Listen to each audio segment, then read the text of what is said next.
Hi there, welcome back to Pet Food Forum TV. I'm Kristen Levine and I'm joined by David Sprinkle, who's the Research Director of Packaged Facts. David, welcome. Thank you very much, good to be here. Excellent, so you had a great session, I understand. I'm sorry I missed it. I'm just hot off a session. We had, I gave a talk on clean label and transparency. Yes. And the huge trend now in the food industry, which is turning over to the pet food industry. And what we talked about is what do pet parents expect in terms of clean label and transparency. Right. And what Give we us talked some of about, those expectations. we actually did some surveys for Pet Food Forum for this presentation, and there was sort of good news and bad news. The bad news is that consumers expect a lot of things, and a lot of times they're contradictory. So they want things that are natural and organic, but also convenient, but also fresh, but also low priced. They want it to be comfort food, but they want it to be functional too. They want a comfort food that solves skin and health problems, skin and coat problems. I'm sorry. So there's a whole thicket of consumer expectations, but we had some nice data on that. We had some data on the facts, somewhat unfortunate. There's a lot of skepticism about the integrity of pet foods and pet food marketers. Although the good news, the bright side of that coin, is that consumers do trust the brands and products they actually use. So there are a lot of companies out there, there are a lot of great products out there. Consumers are able to find the products that they want.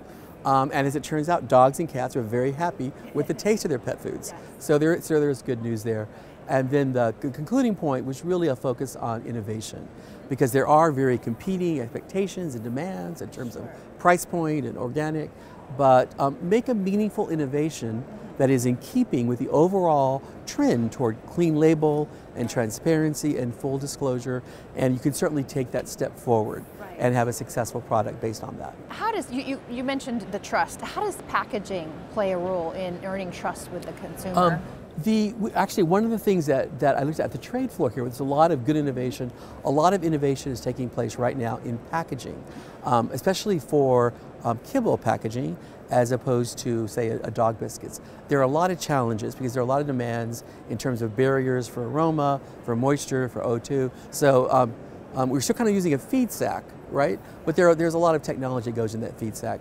One of the sort of new product innovations on display here, it's recyclable. It's recycled itself. It's from PET bottles. It helps with product freshness, which is a huge issue for pet food, the same way it is in the human market. Freshness is the number one criteria that consumers look for. And it had several other benefits, technical benefits, but also benefits that consumers can see. Not only less weight, thinner, less waste, but again, also the product freshness, the product dating. So that's a way that packaging can really play a role in innovation and moving into sort of the new era of pet food consumer products, including a rethinking of packaging now that increasing percentage of products are moving essentially direct to consumer from the internet. So let's rethink, do we need the same kind of display panel? Do we need the same package sizes?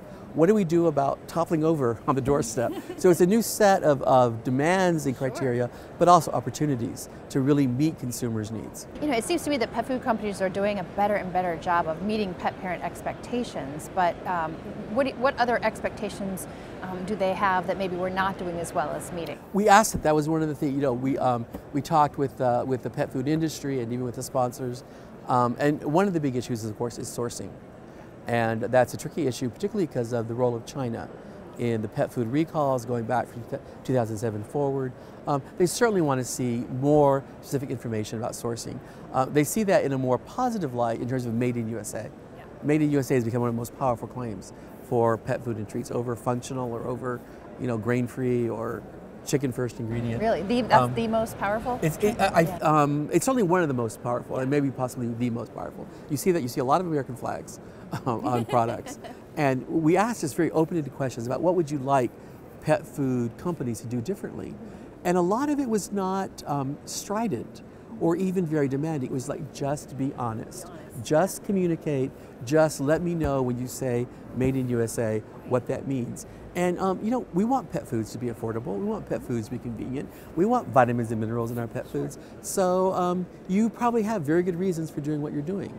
And so just make those clear and avoid those kind of gotcha moments. Yeah. You're always a wealth of great information, David. Okay, thank you very much. Where can people find out more information about your talk? Actually, the session will be available through Pet Food Industry, Pet Food Forum, so attendees, that will be available. You can also just look at Package Facts, look at our website, packagefacts.com, contact me. We'll be glad to give you more information. Well, thank you, David. Great You're very information. welcome. Appreciate you being here. Okay, it was a pleasure. And we'll be back with more on Pet Food Forum TV.